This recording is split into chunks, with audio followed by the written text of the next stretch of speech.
Welcome to the SwimSwam podcast. I'm your host, Coleman Hodges. Joining me today, I've got a very special guest. She is the head coach of Westchester Aquatic Club, who has, among many, many other accolades, they have broken over 110 metropolitan swimming age group records. You may know her as the one-time coach of Kate Douglas, who's a superstar for the University of Virginia now. Please welcome Carly Fierro. Carly, how's it going? It's going great. Thank you for asking me to come on.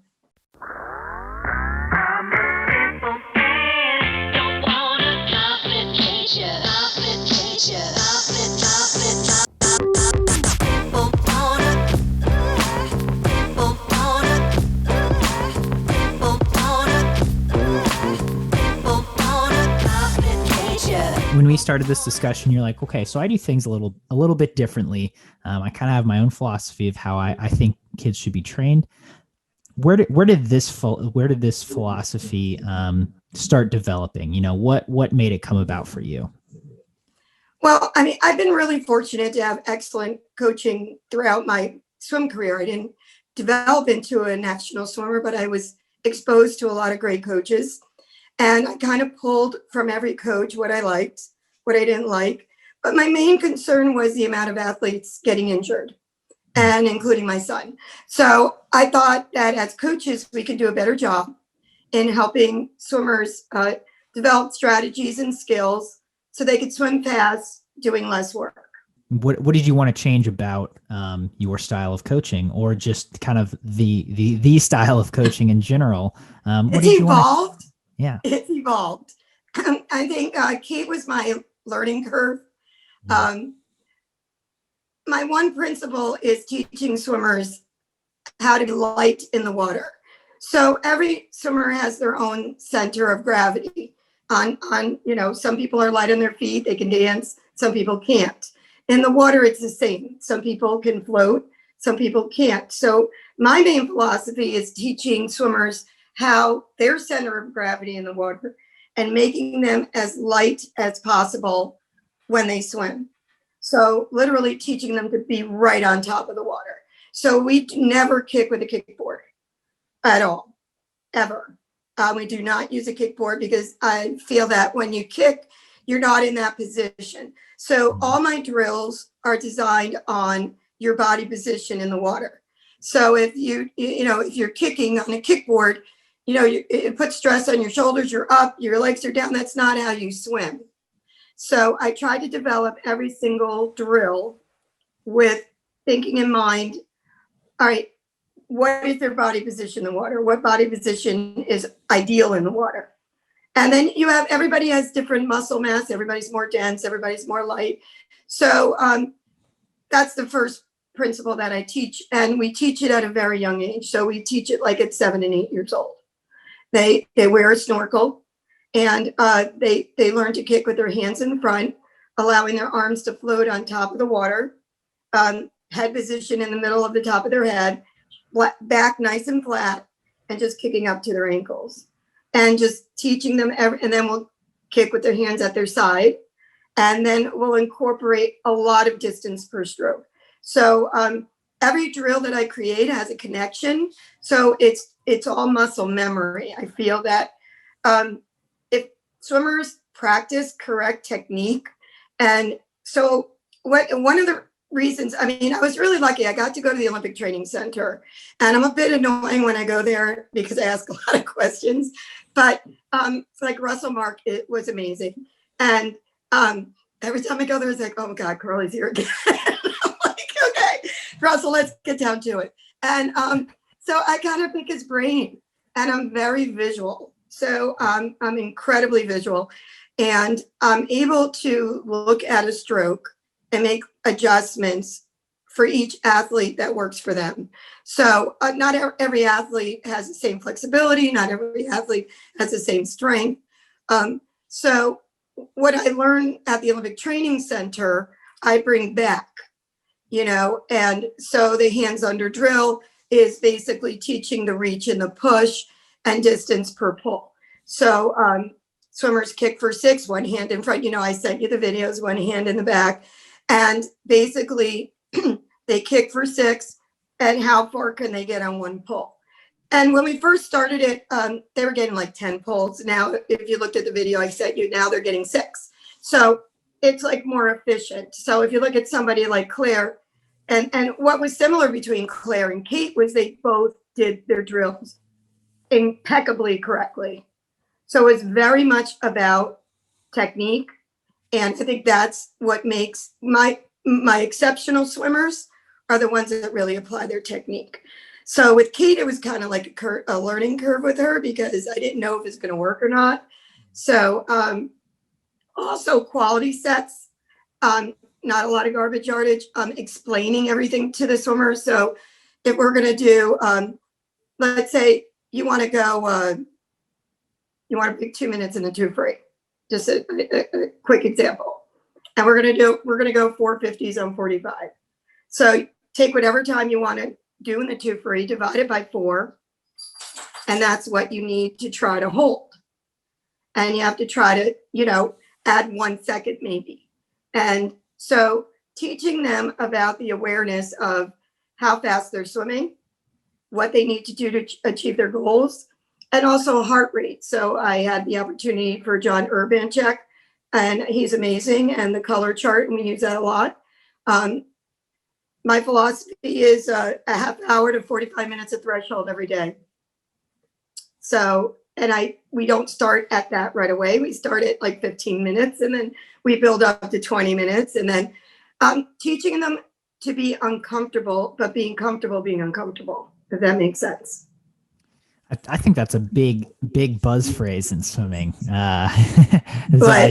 Be comfortable being uncomfortable, right? That's swimming in a nutshell. I think, kids especially, when I grew up, you just did what you were told. I mean, we did crazy sets, and there was no thought into it. You didn't think about it. You just did it. And I had a coach, Bill Stremmel, when I was at Badger, and he was awesome. And he would always explain everything to us. This is why you're going to do it. This is what I expect you to do. And it was like a miracle, the movie Miracle again, again. So that was pretty remarkable to have a coach like that was great. And so I kind of pulled from that. And my warm up is really aerobic. So when I have people visit me, they can't keep up with my warm up. So they get a very good aerobic base during the warm up. There's no more than 5-10 seconds between each 25. So even though we're doing 25s, it's incredibly aerobic. So and I isolate the muscle groups. So because I learned at the Olympic Training Center, if you isolate the muscle groups, that's the best way to avoid injury. So we'll start with kick, and then we'll do arms, and then we'll do drill, and then we'll do swim, and then we'll, repeat that, pull, kick, swim, and just try to make a connection. Every drill connects to perfect technique. That's super interesting. And so what age group, what age group is this for? How we start, with the pandemic, it's kind of good because I tried to have siblings, like, if I showed you the video, I have my 13 and overs. And then I have a couple of siblings in one lane because it's really hard for parents to get kids to different pools. And our training schedule is so crazy. I have one group swim at 5:15 in the morning, 3 days a week. And another group swim, like Claire swims at night, 8:30 to 10:15. So it's crazy, like the schedule. But we start right away. We start them like at 7 and 8 years old. Okay. So and they do it right away. And is this pretty much all the way through your 13 all the way and through? All the way through. Okay. Yeah.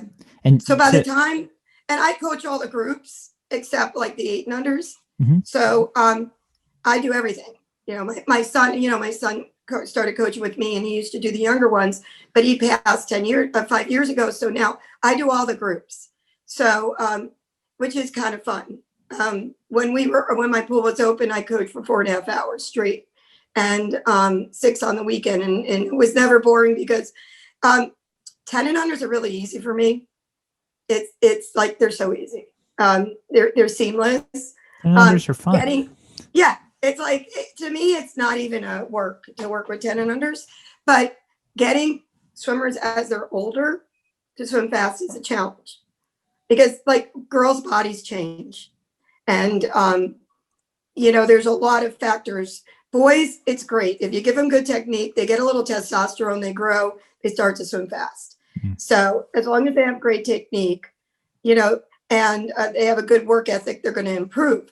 Where girls, it's like for me, I was really good at 12 and under, but I grew in the wrong ways. So now my body changed. And and just my own personal experience, I went to Greenwich High School and I swam on, in Connecticut, you had to swim with your high school team. And I always swam really well there. And then I go back to Badger and I didn't swim well. And it's not that Badger's philosophy is wrong. It's just that style didn't work for me. So for a long time, I felt like I was a failure. Like, why didn't I swim well there? Everybody else is swimming well. And it had nothing to do with Badger's style of training. It's just for my personal self, it didn't work.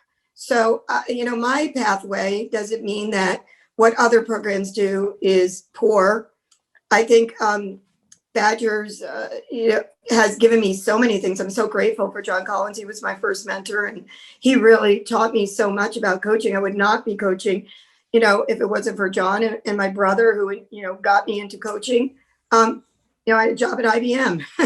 But I think what's really important is not to judge and have the ability to change.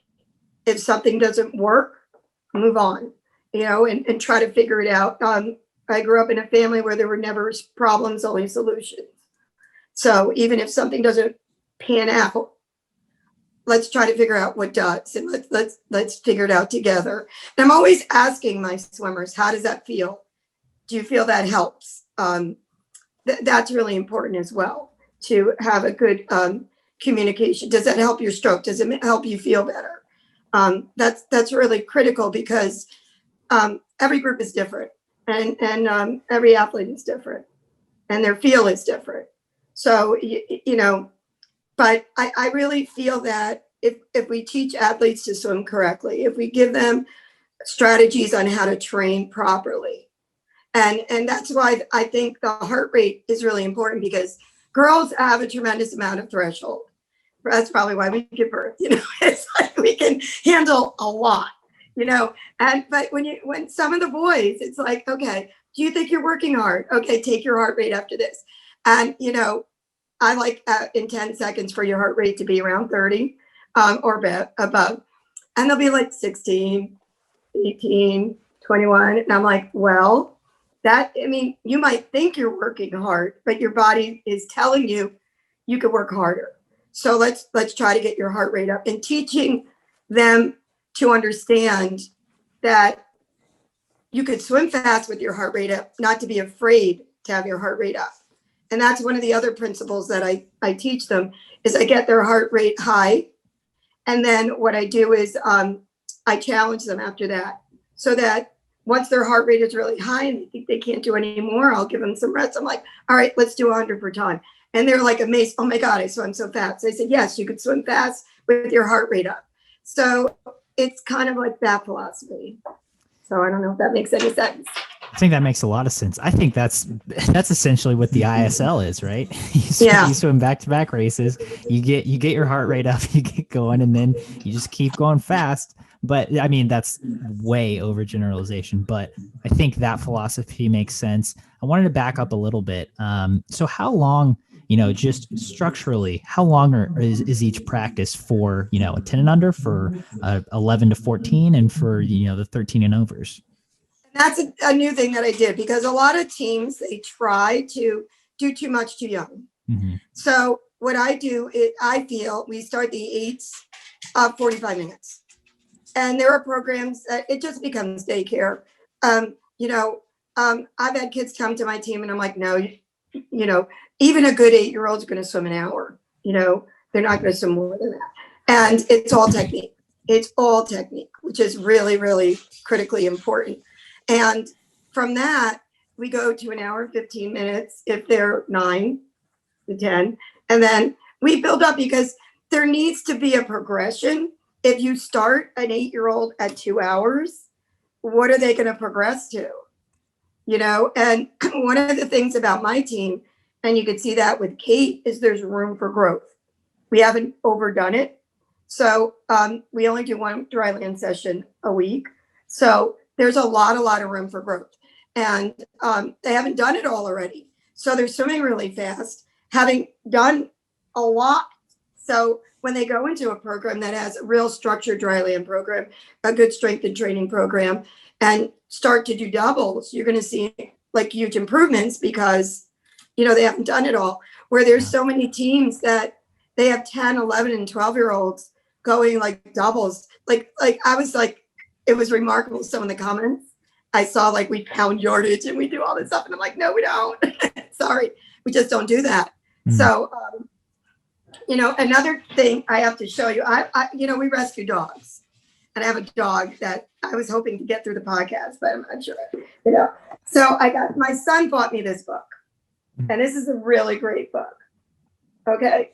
And in this book, it has workouts and phrases. And so I'm constantly flipping through this book and piecing together, like I sent you the dueling distance, that was from this book. And then I modify it for my team.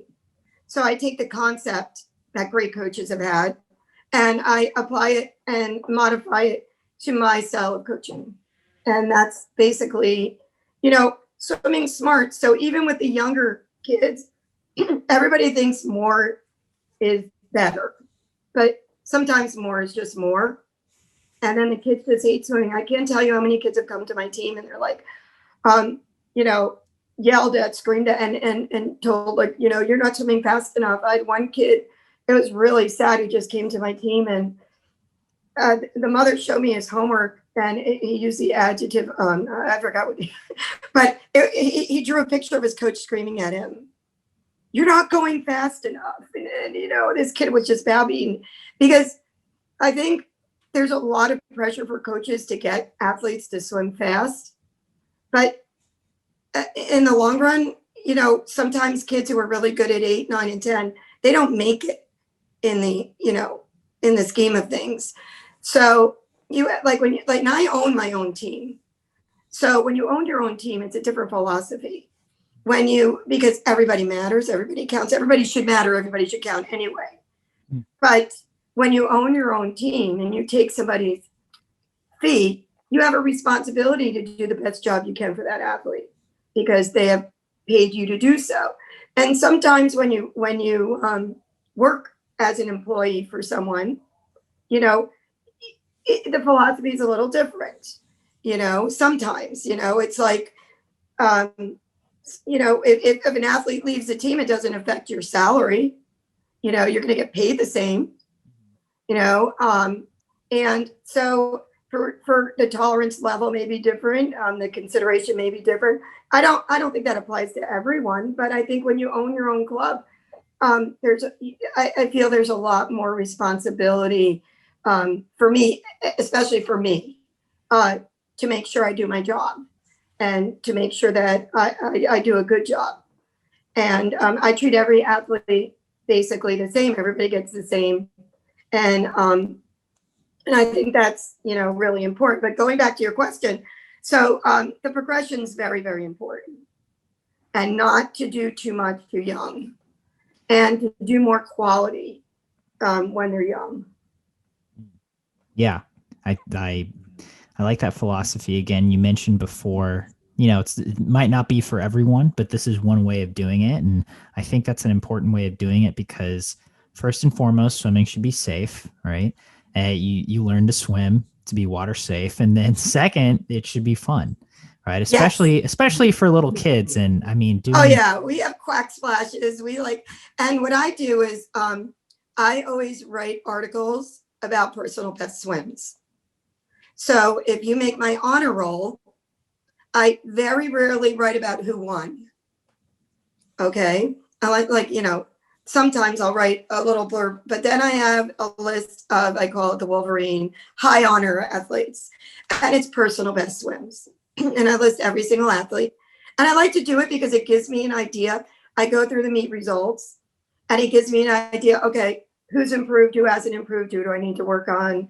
who needs to be working in certain areas. So I type in their name and I look at their events, how many personal bests they swam, and and then we send it out in a newsletter. And then that really helps because it's really about self-improvement. And then all those little improvements will add up to big rewards. So that's like another thing I do. I really like that. It's about self-improvement. It's not always about winning. It is, especially at a younger age, that I feel like that can become so easy to get wrapped up in, especially if you have success at a young age. You feel like you're expected to win. You're expected to win all these medals, and it's about self-improvement. That's first and foremost. It's about enjoying your sport. It's about getting better for yourself. Agreed. So the 13 and overs, how long are you? I think you mentioned they don't do doubles. No. Okay. And what's a typical practice like for them? Okay, so an hour and 45 minutes is what we're swimming now. So Kate's doing Claire's doing those times, swimming an hour and 45 minutes.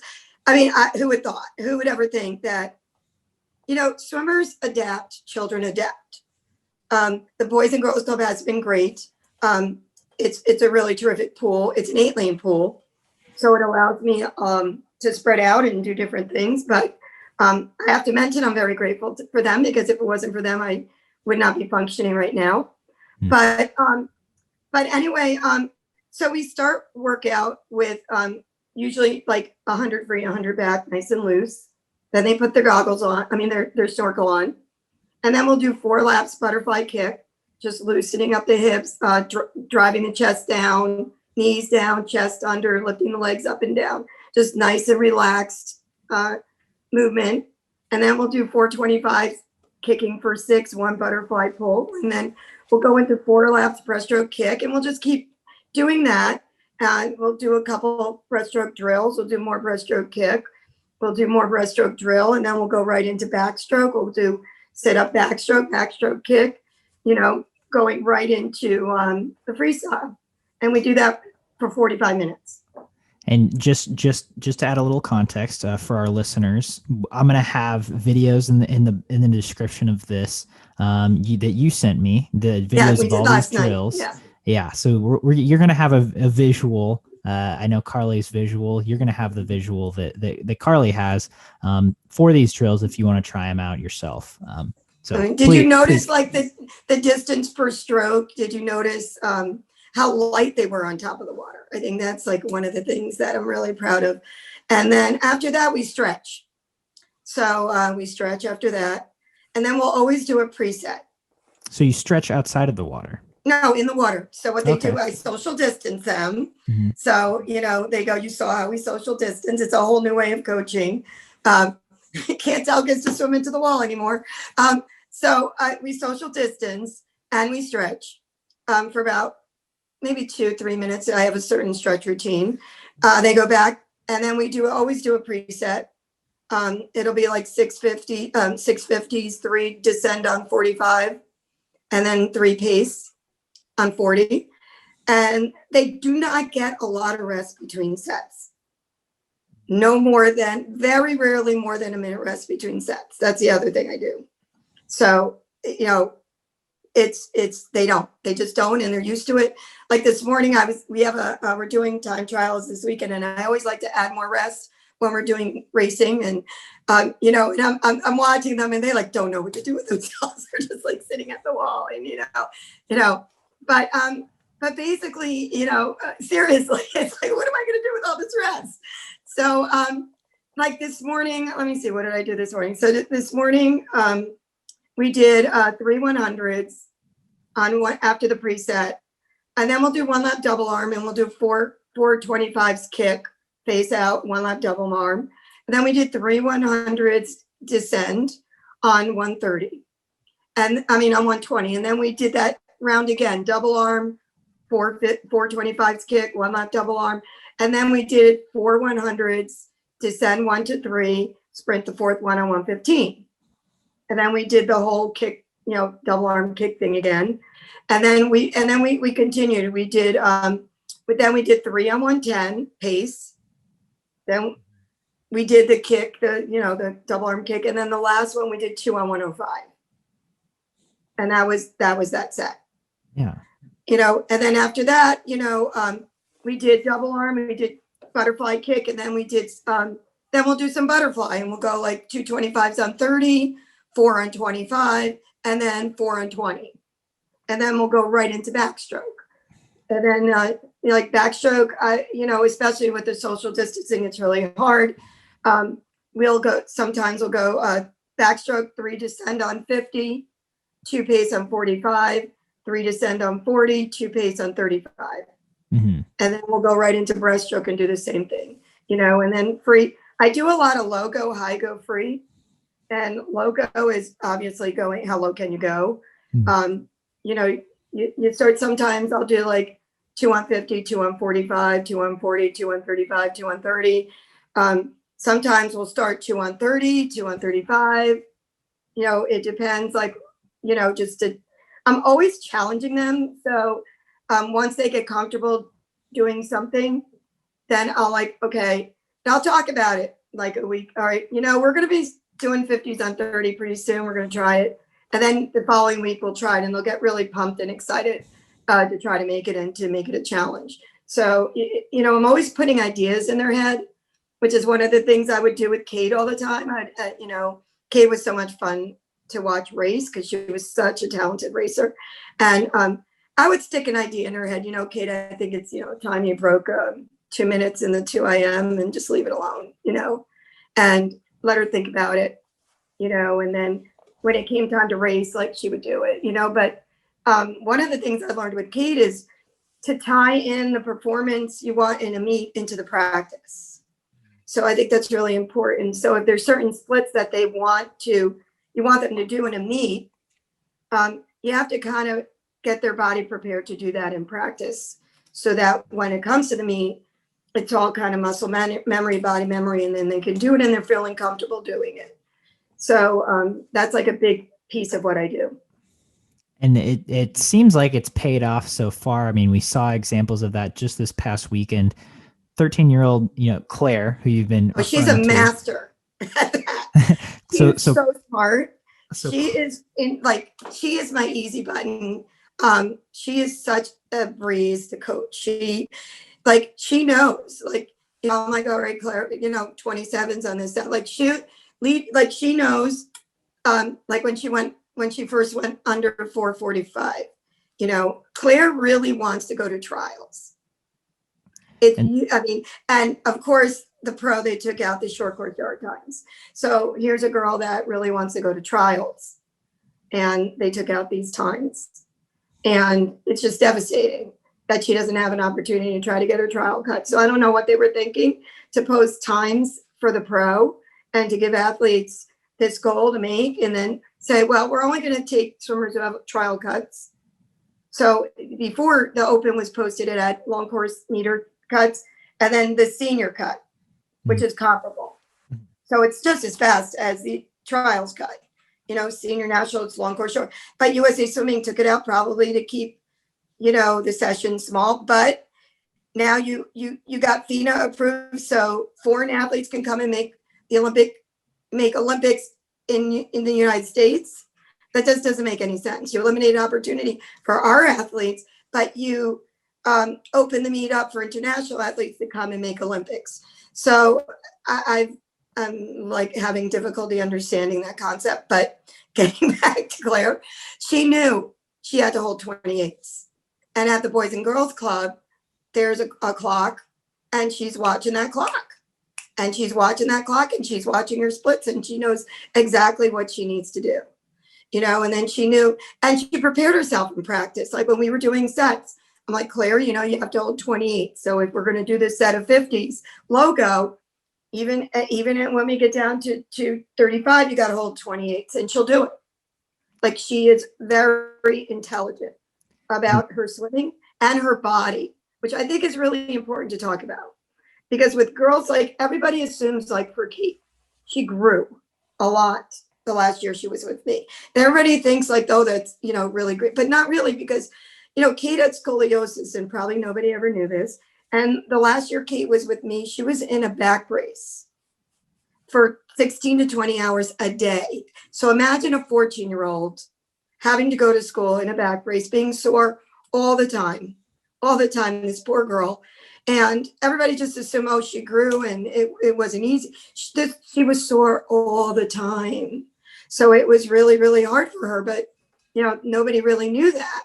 So that's like a little tidbit about Kate, and she never felt sorry for herself. She always worked hard. She always worked through it. But, she had a lot of challenges herself. When Claire grew, she grew 5 inches this year. And when she started to get some growing pains, her mom and I decided, all right, let's go to an orthopedic and let's find out why she's sore. Her muscles were sore. And we put her on, her mother's amazing. Diane is wonderful. And she takes Claire to physical therapy several times a week, just because she grew so much this year. And when you grow, there's a lot of challenges, because you have to, number one, you have to adjust their stroke to now their new size. Number two, you can't really overdo it because all the joints haven't really adjusted to the growth. And so there's a lot of challenges. And with Claire, for the month of July, we did kick and drills only. We did nothing but kick and drills until she was feeling better. When she started to feel better, which I think was like the second week of August, that's when we resumed training with Claire. So we were very, very patient with her, because I don't want any of my athletes to be in pain, and her muscles are really sore. And it came to when athletes grow, especially like that. And Claire's not done. She's going to be about 6'1", 6'2". Right now she's 5'11". So it's not that easy for them. There's a lot of things that they have to adjust. Like, I never had growing pains. I didn't grow. So I couldn't relate to that, but when athletes, their bodies change, boys, you get knee problems because, they have all this growth, and then, none of their joints their cartilages aren't strong, because they have all this space between their joints, because they just grew. So you have to be really conscious of that. And I think for girls, like, if they don't grow, that's huge, really difficult. That's what happened to me. And just helping them understand, and how do you say it? Setting appropriate goals for them, realistic goals for them, that help them feel good about themselves. And I think the hardest part is the parents. And the best thing that ever happened is no spectators. It's like, no moms up on this balcony, no spectators. Children do a lot better on their own. They need to learn how to fail, learn from failure, get back up and do it again. Parents nowadays are fixers. They want to fix everything. So, and what's happening is we're creating an environment where kids are afraid to fail. They don't want to disappoint anybody. They don't want to disappoint their parents. They don't want to, and I think that there's a lot to be learned from failure.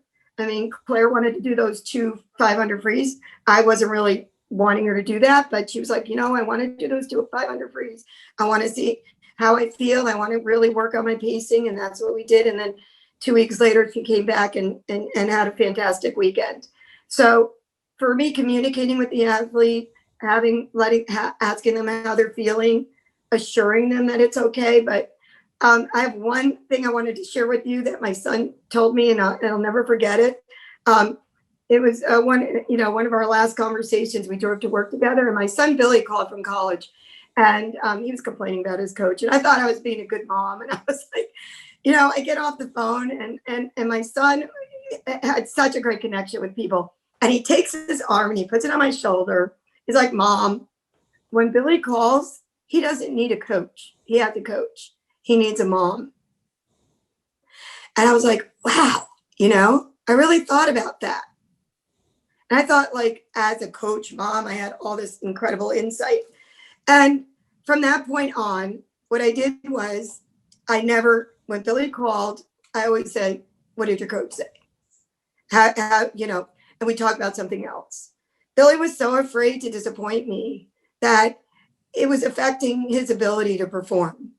And for me I own my own team. I'm pretty much the coach. And for me to have a weekend off is huge. So for me to have a weekend off and go watch my son swim and watch him swim poorly, like be in the stands and be like, you know, Billy, I just love watching you swim.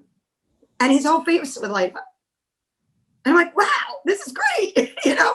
And then we'd go out to dinner and I'd go back home. And now all the stress was gone.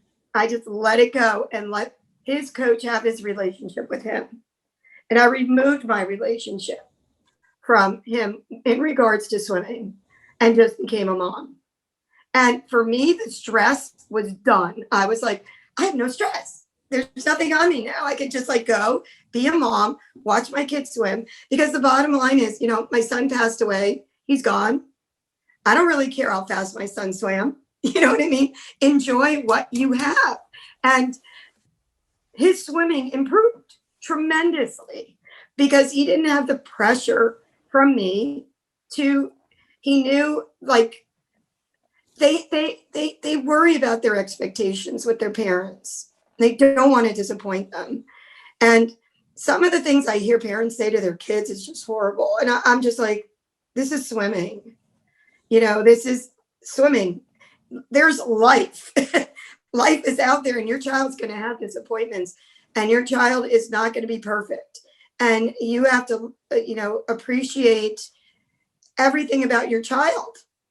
And you can't, like, God gives you certain gifts and you have to do the best with what you have. And not everybody's going to be a great swimmer. Not everybody's great at math. Not everybody's great at English. Not everybody's great at science. But I think what's really important is for parents to have realistic expectations, because why they think they're not helping their child by creating an anxious environment. Anxiety and stress is the #1 performance inhibitor. So if parents can learn to let the coaches do their job and not be helicopter parents and not micromanage, and, you know, find a program that you really trust the coach, and don't talk about swimming in the car. Talk about anything else, you know. I know I had one swimmer and she just didn't want to get in the car. She didn't want to leave.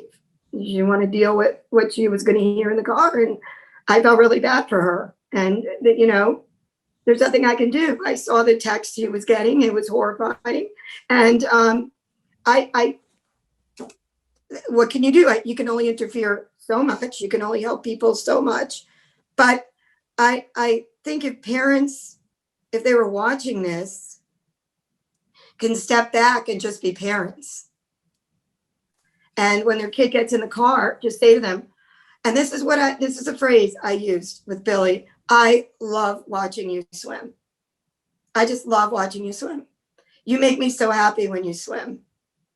And my dad used to always say to me, Carly, did you try as hard as you could? And I said, yeah. And he said, well, that's good enough for me. You know, and that was great. That was priceless. I knew my father loved me unconditionally. It didn't matter how fast I swam. And I think for kids, that's why what I try to do is if they're not getting that at home, I try to help them. And I'd say, this was a great swim, because I think even in every bad swim, there's good parts. So I always explain to the children that, you know, a race is like a 4-part test, you know, and I'm always like positive, positive, negative, positive. So if you look at it swim, even a poor swim, there's aspects of a poor swim that are really good. And I think it's really important to point those out to the swimmers, because it's really about piecing together the perfect swim, you know, and then tying that into practice. You know, like if I have a swimmer who can't, like, all right, we'll do like an IM set we'll do is IM, like a typical, well, I like to do the IM challenge where we do 450s and we go fly on 45, back on 45, breath on 50, free on 40, and then we'll go down 5 seconds, you know, but all the free, you have to be under 30, as close to 30 as possible, you know, on all the frees. So we'll go down, we'll do fly on 35, back on 35, breast on 40, then free under 30. And so I might have an athlete, she'll, you know, he will come back like in 31, 32, and it'll be like, oh, I don't know why I couldn't finish the race. And I'm like, well, when we did that set the other day, you know, what did you come in on and you're free? Were you coming in under 30 or were you coming in 31, 32, 33? And it's like, oh, I get it, you know? So helping them say, yeah, well, you really didn't get it, but this is why we do this in practice. So if you want to do this in a meet, this is what you need to do in practice, because you can't achieve this time if you're not preparing your body to swim at that rate. There's no, you know, I always say there's no, you know, swim fairy at the, you know, can wave their magic wand and help you get that time. If you want to finish your races, you need to train well to finish your races. And so we're almost out of time. I'm sorry, but we've covered a lot of topics. I think we've got the really the full breadth of your philosophy as a coach. I think there's lessons to take away from for coaches, for parents, most importantly, for swimmers as well. We're down to about 60 seconds. Carly, any parting thoughts before we sign off today? Yeah, parents, just love your kids. You know, just love your kids, and it's not about how fast they swim. They have to learn that it's the effort that's put in, because the children who work hard are the ones who are going to be the most successful in life. So, you know, you have to appreciate work, appreciate your children, listen to your coaches, try to communicate effectively with your coaches. And if you have any questions, you know, try to stay calm and just support your athlete and tell your child how much you love them, and allow the coach to develop a relationship with your child that's going to be productive. And try not to interfere with your relationship, with the child's relationship with the coach. Let the coach develop a healthy, progressive relationship in the pool that helps your child progress to their level, whatever that level is, and be happy with that.